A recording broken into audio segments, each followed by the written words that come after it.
Market में पैसे कैसे कमाएं? इसके बाद सेकेंड मोस्ट इंपॉर्टेंट क्वेश्चन क्या होता है, ये स्टॉक्स मिलेंगे कहां से और किस पैरामीटर के बेसिस पे हमें स्टॉक सिलेक्शन करना चाहिए। इसके अलावा अगर मेरे पास पहले से ही कोई स्ट्रैटेजी है या पैरामीटर्स हैं तो मैं उसका इम्प्लीमेंट कैसे करूं, अपने स्टॉक्स को रोज रोज के लिए या हफ्ते हफ्ते रखने के लिए स्कैन कैसे करूं। इन सारे क्वेश्चंस के आंसर को देने के लिए आज मैं ये वीडियो लेके आई हूं और मुझे पूरा विश्वास है काफी हद तक आपके डाउट्स आज क्लियर हो जाएंगे। तो सबसे पहले बात करते हैं कि स्टॉक को सेलेक्ट कैसे करना है।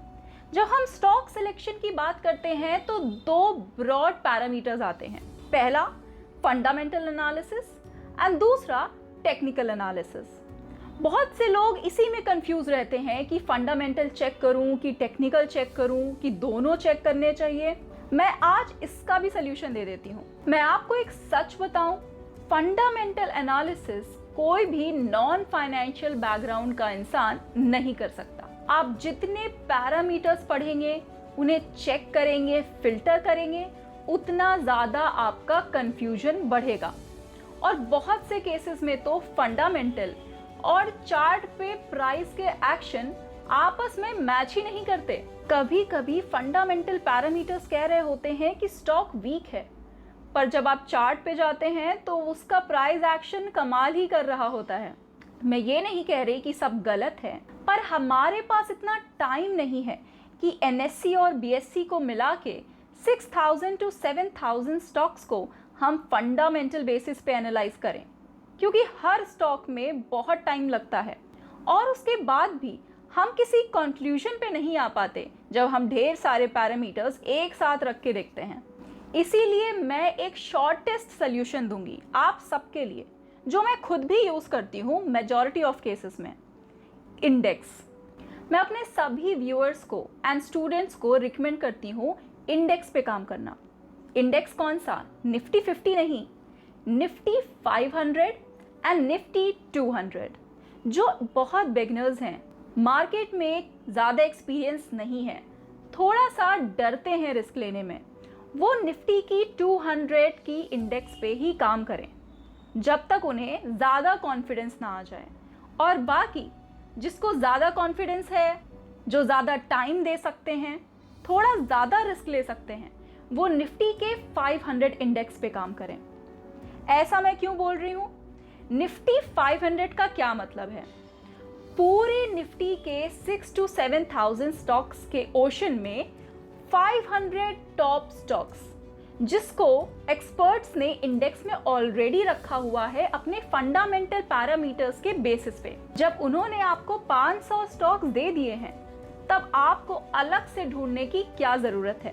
पहले इस पे कमा के देखते हैं और इतने सफिशिएंट भी होते हैं। जब आप इस पे एक्सपीरियंस हो जाएंगे तो इसके बाद वाले स्टॉक्स पे भी रिस्क ले सकते हैं। चलिए, फंडामेंटल की क्वेरी तो सॉल्व हो गई। नेक्स्ट क्वेश्चन है टेक्निकल एनालिसिस। अब टेक्निकल एनालिसिस के कौन से पैरामीटर्स पे स्टॉक का सिलेक्शन किया जाए और इसे कैसे सेलेक्ट किया जाए, चलिए इसे प्रैक्टिकली सीखते हैं। स्टार्ट करते हैं हम सबसे पहले क्वेश्चन से कि ये स्टॉक्स कहाँ मिलेंगे और इनकी वॉच लिस्ट कैसे बनेगी। तो सबसे पहले मैं URL में लिखूंगी NSE। NSE का मतलब नेशनल स्टॉक एक्सचेंज, और यहाँ पे खुल गया है इसका होम पेज। मैं थोड़ा जूम इन करती हूँ और यहाँ पे देखिए आप, होम के बगल में 3rd नंबर पे मार्केट डेटा है।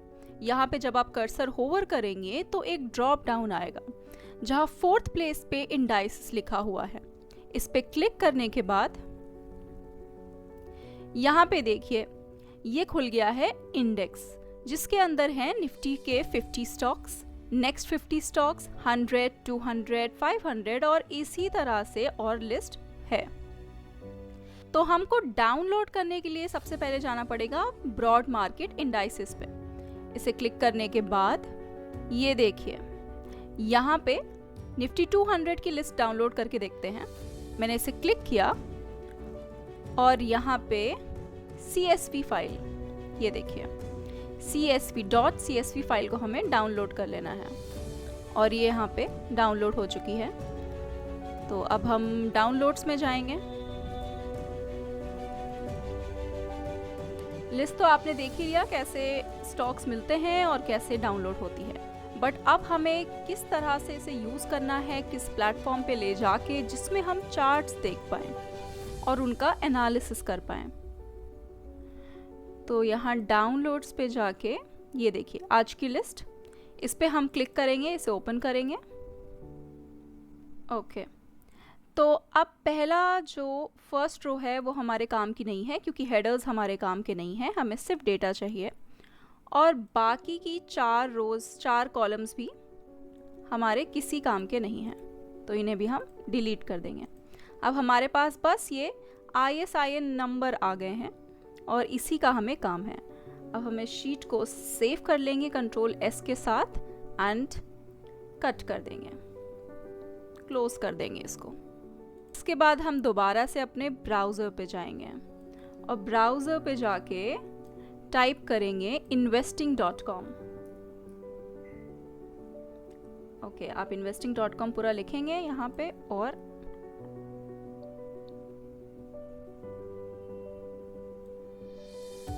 अब देखिए यहाँ पे ऊपर हेडर्स में जाके सेकेंड नंबर पे माय वॉच लिस्ट है, इसे क्लिक करेंगे हम और यहाँ पे हम अपने लिए अनलिमिटेड वॉच लिस्ट बना सकते हैं कस्टमाइज्ड फॉर्म में, जितनी भी चाहें। देखिए मैंने यहाँ पे बना के रखी हुई हैं ये। और अब हम यहाँ पे सबसे पहला काम करेंगे। सबसे पहले हम यहाँ पे देखिए प्लस का साइन लगा हुआ है, यहाँ से हम न्यू वॉच लिस्ट पहले क्रिएट करेंगे जो कि एक ब्लैंक वॉच लिस्ट होगी। उसके बाद हम इंपोर्ट करेंगे डेटा। इसका नाम लिख देते हैं Nifty 200 और क्रिएट। ये देखिए न्यू वॉच लिस्ट आ गई और इसमें कोई भी स्टॉक नहीं दिख रहा है आपको, ये ब्लैंक है। अब हम यहाँ पे जाएंगे जहाँ लिखा हुआ है import watch list. Import watch list पे क्लिक किया और ये देखिए ये 3 स्टेप्स हैं। सबसे पहले हमें ब्राउज करना है। क्या ब्राउज करना है? जो हमने अभी अभी डाउनलोड करके सेव किया हुआ है लिस्ट को। उस पर क्लिक करेंगे, ओपन करेंगे और कहाँ इंपोर्ट करना है? हमने अभी जो नई लिस्ट बनाई सबसे नीचे जाके Nifty 200 यहाँ पे क्लिक करेंगे और नेक्स्ट दबा देंगे। अब देखिए ये सारे सिंबल्स आ गए। सेलेक्ट ऑल करेंगे हम यहाँ पे हाँ सेलेक्ट ऑल करेंगे एंड पूरा नीचे आ जाएंगे और नेक्स्ट।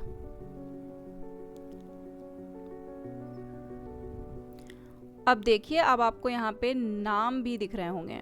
ये देखिए नाम दिखना भी शुरू हो गए हैं सिंबल के साथ साथ। यहाँ पे फिर से सेलेक्ट ऑल करेंगे, सबसे नीचे स्क्रॉल डाउन करेंगे एंड इंपोर्ट वॉच लिस्ट। यहाँ से इंपोर्ट हो जाएगी। ये लिस्ट इंपोर्ट होने में कुछ सेकेंड्स लेती है और आपको स्क्रीन पे कुछ भी अपडेट नहीं मिलती है, बट कुछ सेकेंड्स बाद आप रिफ्रेश करके देखेंगे तो नाम वहाँ पे मिलेंगे, जैसे मैं आपको दिखाती हूँ। अब मैं यहाँ पे रिफ्रेश कर लूँगी इसको।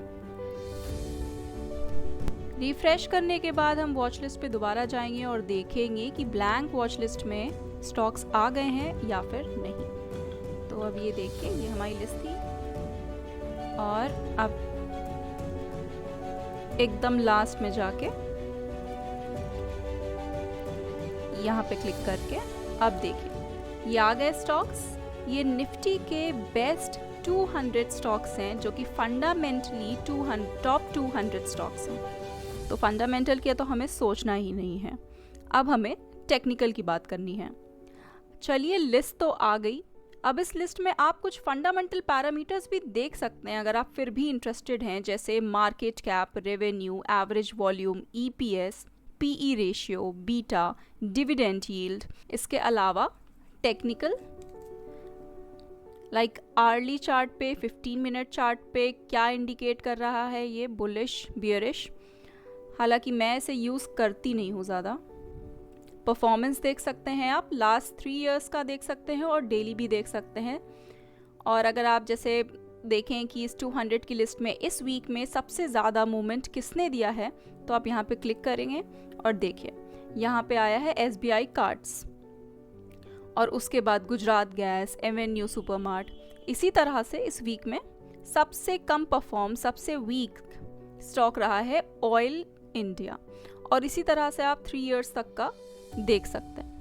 तो कुछ लोग ऐसे भी ट्रेड करते हैं कि डेली पे कौन सा बेटर चल रहा है या पूरे लगातार एक वीक से कौन सा बेटर चल रहा है। उन्हें लगता है अगर ये मोमेंट में है तो आगे भी इसमें मोमेंट कंटिन्यू होगा, तो इस बेसिस पे भी उनका एनालिसिस होता है। तो कभी कभी मैं इसका काम लेती हूँ जब मुझे वीकली पे इन्वेस्टमेंट करना होता है, बट हमारा मेन काम यहाँ चार्ट्स पे है। ये देखिए यहाँ पे क्लिक करेंगे हम और ये चार्ट्स यहाँ पे ओपन हो गए हैं। आप यहाँ से इसे बड़ा कर सकते हैं, पर मैं इसे छोटा ही रखती हूँ जिसमें स्क्रीन में आप अच्छे से देख पाएँ। यहाँ पे मैंने देखिए यहाँ पे क्लाउड करके जो आइकन है, इसमें लेआउट्स आप सेव करके, वन टाइम सेव करके हमेशा के लिए यूज़ कर सकते हो। जैसे मैंने देखिए यहाँ पे 4 तरह के लेआउट्स डाल रखे हैं, कुछ तो वेस्ट हैं बस पर पड़े हुए हैं। और यहाँ पे जब आप डायरेक्ट क्लिक करेंगे और इसे कट करेंगे तो जो मैंने पहले से ही डाल रखा था वो अभी दिख रहा है। तो बार बार मुझे इंडिकेटर लगाने की ज़रूरत नहीं है, रोज़ शाम को आके मैं इंडिकेटर लगा रही हूँ, मुझे उसमें टाइम वेस्ट करने की ज़रूरत नहीं है। तो मान लीजिए ये एकदम नॉर्मल फॉर्म में है जो अभी आप देख रहे थे, जिसमें कुछ भी नहीं लगा हुआ था। तो ऐसा चार्ट आपको दिख रहा था पहले। अब सबसे पहले आप क्या करेंगे, इसको कैंडल स्टिक चार्ट में कन्वर्ट करेंगे। यहाँ पे कैंडल्स हैं तो ये कैंडल्स आ गई। अब आप किस टाइम फ्रेम पे काम करना चाहते हैं, डेली टाइम फ्रेम पे, वीकली टाइम फ्रेम पे, मंथली टाइम फ्रेम पे, वो यहाँ पे टाइम इंटरवल पे क्लिक करके देखिए आपको मिलेगा। मैं ज़्यादातर डेली और वीकली पे काम करती हूँ तो मैं इन्हीं को चूज़ करती हूँ। तो मैंने यहाँ पे एक वीकली चार्ट खोल लिया। अब वीकली टाइम फ्रेम खोलने का यही मतलब है कि हर एक कैंडल एक पूरे वीक की है, मतलब मंडे टू फ्राइडे जो भी प्राइस में एक्शन हुआ उसके अकॉर्डिंग ये कैंडल्स बनी हैं। और बगल में आप देखिए ये जो स्टॉक्स हैं, ये स्टॉक्स के नाम है। यहाँ पे आप एक एक करके सारे स्टॉक को क्लिक कर सकते हैं तो स्टॉक बदलते रहेंगे। मैंने इस पे क्लिक किया तो ये जी एंटरटेनमेंट का आ गया, दूसरा विप्रो का, तो विप्रो का चार्ट आ गया। फिर येस बैंक, तो येस बैंक का चार्ट आ गया। अब ये एक एक करके आपको अपने स्ट्रैटेजी के अकॉर्डिंग इस पे चेंज करना है। अब ये तो आप समझ गए कि लिस्ट कैसे बनानी है और उनके चार्ट्स कैसे मिलेंगे एनालाइज करने के लिए, पर अब एनालिसिस कैसे करना है। तो मान लीजिए आपने कोई स्ट्रैटेजी अपने लिए बनाई है या मैंने सिखाई है या कहीं से आपने सीखी है, तो सबसे पहले हम जाएंगे इंडिकेटर्स में। अब इंडिकेटर्स में मैंने मान लीजिए RSI डाला, ये देखिए रिलेटिव स्ट्रेंथ इंडेक्स। RSI डालने के बाद ये 14 मूविंग एवरेज RSI है, और इन जनरली हम RSI जब पढ़ते हैं तो यही बताया जाता है कि 30 के नीचे अगर प्राइस चल रहा है तो वो ओवर सोल्ड जोन में है। ओके, एक मिनट। हाँ, तो हमें जनरली ये बताया जाता है कि जब 30 के नीचे प्राइस चल रहा है तो वो ओवर सोल्ड जोन में है। ऐसे में हमें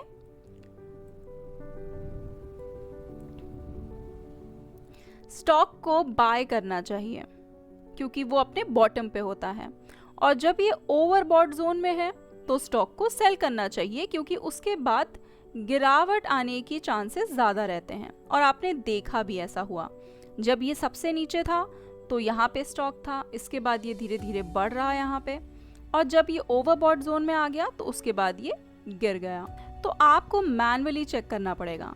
मैंने मान लीजिए मुझे कल के लिए स्टॉक्स चाहिए, तो सबसे पहले तो मैं डेली टाइम फ्रेम पे आ जाऊंगी। ये देखिए यहाँ डेली पे लगा लिया। अब डेली पे लगाने के बाद मैं इसे बड़ा कर देती हूँ तो बेटर दिखेगा। हाँ, अब आप इसे बड़ा करके देखिए, ये ज़्यादा समझ में आ रहा है, ऐसी प्रॉब्लम हो रही है। हाँ, तो अब मुझे सेलेक्ट करना है जहाँ RSI ओवर सोल्ड है। उसके बाद से मुझे, अब मान लीजिए मुझे कल के लिए स्टॉक चाहिए, और मेरी स्ट्रैटेजी कह रही है कि RSI में जहाँ पे ओवर सोल्ड है मुझे वो एरिया मिल जाए। तो जैसे ही जब टर्न करेगा स्टॉक बुलिश की तरफ तो मैं उसे बाय कर लूँगा या बाय कर लूँगी। उसके लिए सबसे पहले हमें डेली टाइम फ्रेम पे आना है। यहाँ पे डे लिखा है, इस डेली टाइम फ्रेम में आइए, क्योंकि आपको कल स्टॉक लेना है और कुछ दिनों के लिए रखना है तो वो डेली टाइम फ्रेम उसके लिए बेस्ट होता है। और वीकली टाइम फ्रेम कब बेस्ट होता है? देखिए, बहुत लोगों को कन्फ्यूजन होता है जब मैं वीकली पे, क्योंकि मैं बात करती हूँ ज़्यादातर वीकली पे, और वीकली पे बात करती हूँ तो मेरा मतलब है कि मैं कम से कम 2-3 महीनों के लिए और ज़्यादा से ज़्यादा 1 साल के लिए रखूँगी। बट अगर आज मैंने किसी स्टॉक पे अपना एनालिसिस दिया तो अगले ही दिन उसका रिजल्ट देख के लोग जज करने लग जाते हैं कि ये नीचे जा रहा है या ऊपर जा रहा है। एक वीक की कैंडल को अगले दिन की परफॉर्मेंस के साथ चेक करके कंक्लूड करना ये बिल्कुल गलत तरीका है। आपको कुछ कैंडल्स बनने देना है। कुछ कैंडल्स अगर वीक पे बनेंगी तो मतलब 2 या 3 महीने तो लगेंगे। 2-3 महीने का मतलब 8 से 12 कैंडल तो बनने देंगे आप, तब आप किसी कंक्लूजन पे आ पाएंगे कि चल क्या रहा है। और ज़्यादा से ज़्यादा 1 साल, या फिर जब भी आपको अच्छा प्रॉफिट आ रहा हो। तो देखिए, अगर मेरे को कुछ दिनों के लिए रखना है तो मैं डेली चार्ट पे काम करूंगी।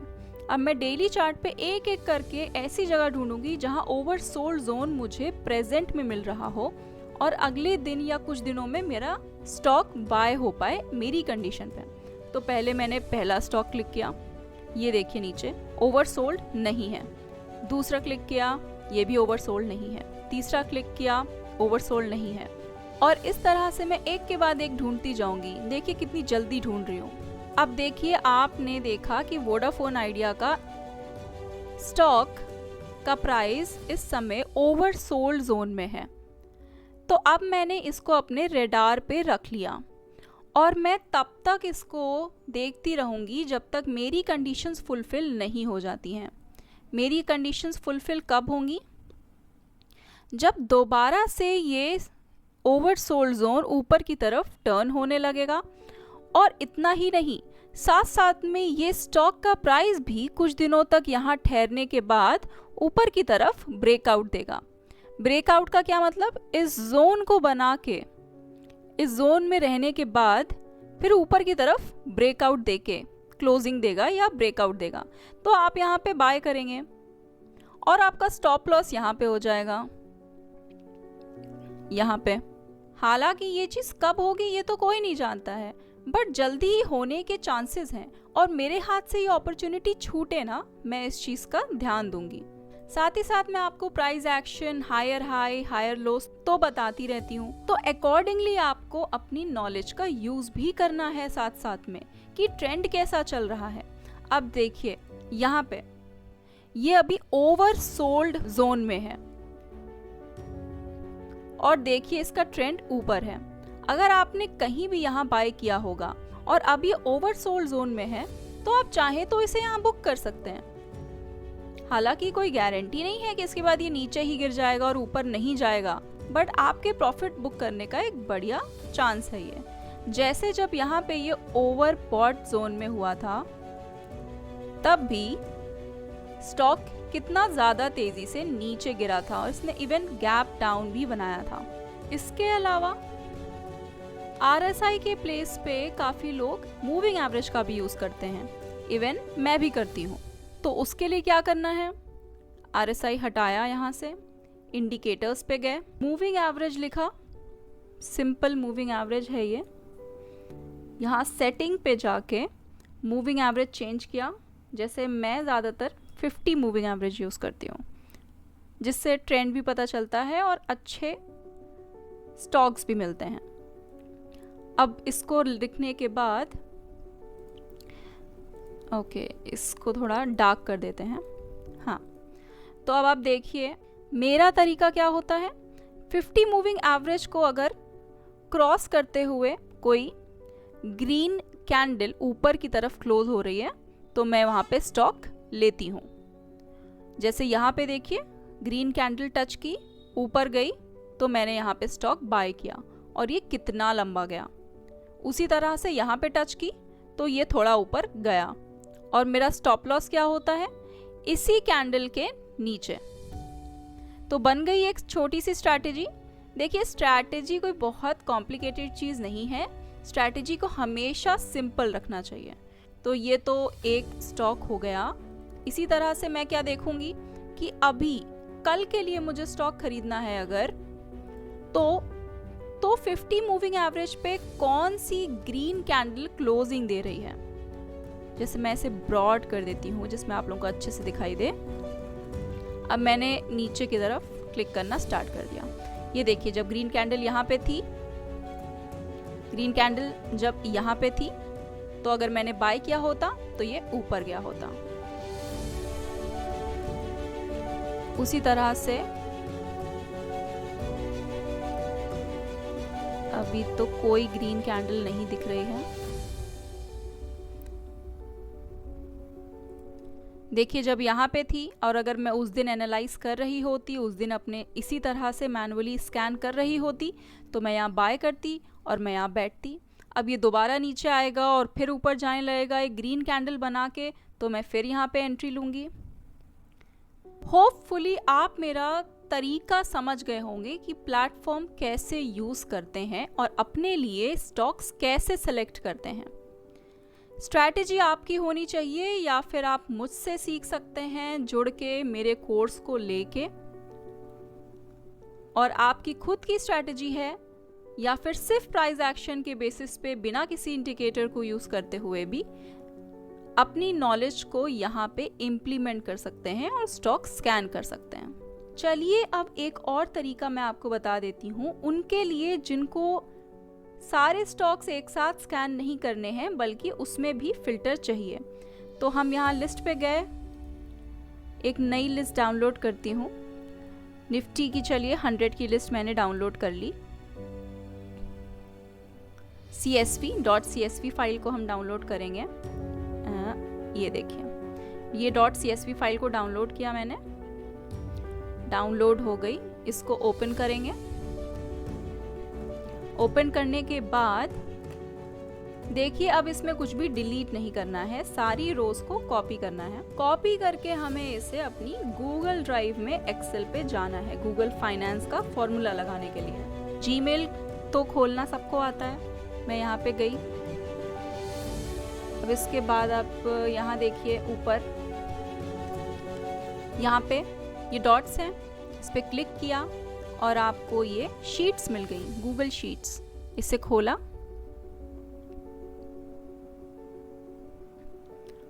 और इसके बाद मैंने ब्लैंक शीट बनाई। ओके, और इस ब्लैंक शीट पे अपनी कॉपी जो थी उसे पेस्ट कर लिया। ये देखिए, सारा डेटा यहाँ पे आ गया। अब इसके बाद हम इस पे कुछ फॉर्मूलेज लगाएंगे। आपने जो अभी 50 मूविंग एवरेज देखा था, अगर आपको 200 स्टॉक में ऐसी कंडीशन चाहिए जिसमें 50 मूविंग एवरेज से ऊपर जिनका प्राइस चल रहा हो, वही स्टॉक्स आप स्कैन करें, और बचे हुए स्टॉक्स जो 50 मूविंग एवरेज जिनका नीचे चल रहा हो, जो डाउन ट्रेंड में हो, वो आपको ना मिले। यहाँ पे आपको कुछ फॉर्मूलेज की ज़रूरत पड़ेगी और यहाँ से आप इसे अब भी स्क्रीनशॉट लेके कॉपी पेस्ट कर सकते हैं इस फॉर्मूले को। ये फॉर्मूला बताएगा कि करंट प्राइस क्या चल रहा है, किसका। ये है सिंबल ABB इंडिया का। उसी तरह से ये है जिसको मैं यहाँ लिख देती हूँ LTP, ये LTP बताएगा। नेक्स्ट, ये फॉर्मूला जो है ये मूविंग एवरेज का फॉर्मूला है। तो आप अपनी चॉइस का मूविंग एवरेज लगा सकते हैं। मैं 50 MA लगा रही हूँ। अब 50 MA का फॉर्मूला कैसे होगा, बस इसमें मैं 50 कर दूंगी, तो ये 50 डेज का होगा। बहुत एक्यूरेट नहीं होगा, बट इतना अंतर 1-2 रुपए का अंतर होगा और वो चलता है। अब नेक्स्ट कंडीशन मुझे चाहिए कि जो स्टॉक का प्राइस उसके मूविंग एवरेज से ऊपर चल रहा हो, बस वही दिखे। तो मैं यहाँ कंडीशन डाल दूंगी if F2 is greater than G2, comma apostrophe yes।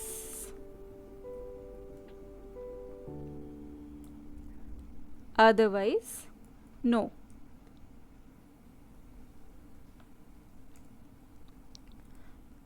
तो इसने नो कर दिया है क्योंकि आप ये देखिए यहाँ पे LTP चल रहा था 7527 का और मूविंग एवरेज है 7559 का, मतलब प्राइस मूविंग एवरेज के नीचे चल रहा है। तो फिर हमें ये कंडीशन नहीं चाहिए, इसीलिए यहाँ नो दिख रहा है। अब जहाँ जहाँ येस दिखेगा हम सिर्फ उसे ही लेंगे और हम यहाँ पे डाल देते हैं इसको yes/no एंड हम यहाँ पे इसे सेलेक्ट करके फिल्टर पे जाके सिर्फ yes को दबाएंगे और देखिए ये सारी कंडीशंस आ गई। और ये कितने स्टॉक्स फिल्टर होके आए हैं आपके लिए? 56। ये देखिए नीचे 56 दिख रहा है। तो मतलब 200 की लिस्ट में अब आपको 200 स्टॉक एक साथ स्कैन नहीं करने हैं। अगर आपके पास टाइम कम है, आप सीधे इस तरह से फिल्टर लगा के 56 स्टॉक को ही अब स्कैन कर सकते हैं। तो अब आपको पता ही है लिस्ट को कैसे इंपोर्ट करना है। ये सिंबल सबसे इम्पोर्टेंट है। इन सिंबल्स को कॉपी करना है, पेस्ट करना है CSV में। कॉपी किया Ctrl+C से, दोबारा से मैं उसी लिस्ट में गई, यहाँ पे इस सब को मैंने डिलीट कर दिया, मुझे ज़रूरत ही नहीं है, और यहाँ पे पेस्ट कर दिया। और Ctrl+S दबाने के बाद सेम प्रोसेस करेंगे इंपोर्ट करने का। तो आपने देखा कि एक नॉर्मली लिस्ट डाउनलोड करके कैसे वॉच लिस्ट में बनाई जाती है, जिसको आप रोज रोज स्कैन कर पाएंगे। दूसरा आपने सीखा कि उसी लिस्ट में और पैरामीटर्स ऐड करके लिस्ट को फिल्टर करके और ज़्यादा स्मूथ एंड शॉर्ट कैसे बनाई जाए, जिससे आपका हार्ड वर्क कम हो पाए। और बस फिर रोज शाम को ऑफिस के बाद या डिनर के बाद 1 घंटा निकाल के अपनी पसंदीदा स्ट्रैटेजी के अकॉर्डिंग स्टॉक्स को स्कैन कर सकते हैं। मैनुअली स्कैन के बहुत फ़ायदे होते हैं। सबसे पहले तो आप जब रोज़ 200 या 500 स्टॉक्स की स्टडी करते हैं तो आप बहुत कुछ और सीखते हैं। प्राइस का एक्शन सीखते हैं, मोमेंटम सीखते हैं, चार्ट का स्ट्रक्चर सीखते हैं। साथ ही साथ जब आप रोज़ उसी स्टॉक को देख रहे होते हैं तो आपने कल कुछ देखा, आपने उसको देख के कुछ उस पर डिसीजन लिया और आप आगे बढ़ गए। और फिर अगले दिन आपने फिर वही स्टॉक देखा और आपने चेक किया कि कल जो मेरे दिमाग में चल रहा था इस स्टॉक के बारे में, क्या आज वैसे ही इसने किया? क्या आज प्राइस का एक्शन उसी तरह से परफॉर्म हुआ? इससे आपकी लर्निंग होती है। अगर आप गलत जा रहे होते हैं तो बार बार उन एग्जाम्पल्स को देख के प्रैक्टिस करके सीखते हैं और आपका टेक्निकल एनालिसिस धीरे धीरे इतना बेहतर हो जाता है कि आप बस एक कंप्यूटर की तरह स्कैन कर सकते हैं जब आपकी प्रैक्टिस अच्छी हो जाती है। क्योंकि मैं खुद यही करती आ रही हूँ, मुझे उन 500 स्टॉक्स के बारे में पता भी होता है क्योंकि मेरी आदत हो गई है। मैं रोज़ ही उन स्टॉक्स को देख रही हूँ और सच बताऊँ इसमें बिल्कुल समय नहीं लगता। शुरू में प्रैक्टिस में समय लगता है और उसके बाद चीज़ें बहुत स्मूथ हो जाती हैं और आपकी प्रैक्टिस बहुत अच्छी हो जाती है। फिर भी अगर आपके पास टाइम की कमी है तो आपने देख ही लिया कि एक्सेल पे किस तरह से फॉर्मूलाज का यूज़ किया जाता है। आप मूविंग एवरेज, RSI और भी जिस भी इंडिकेटर पे काम करना चाहें या सिर्फ कैंडलस्टिक के मोमेंट पे ही काम करना चाहें, जैसे 52 वीक्स हाई, 52 वीक्स लो, इन सब के फॉर्मूले अवेलेबल हैं गूगल पे। थोड़ी सी मेहनत तो इसलिए करनी पड़ेगी, या तो आप स्कैन कर लें अपने हिसाब से या तो एक बार में फॉर्मूला ढूंढ के अपने लिए खुद का स्कैनर बना लें। investing.com का प्लेटफॉर्म बिल्कुल फ्री है और अनलिमिटेड लिस्ट बनाई जाती हैं।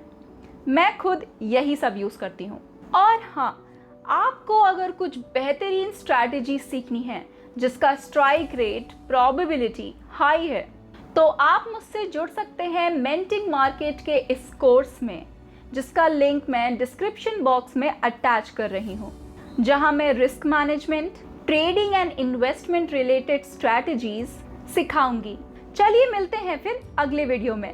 Happy learning.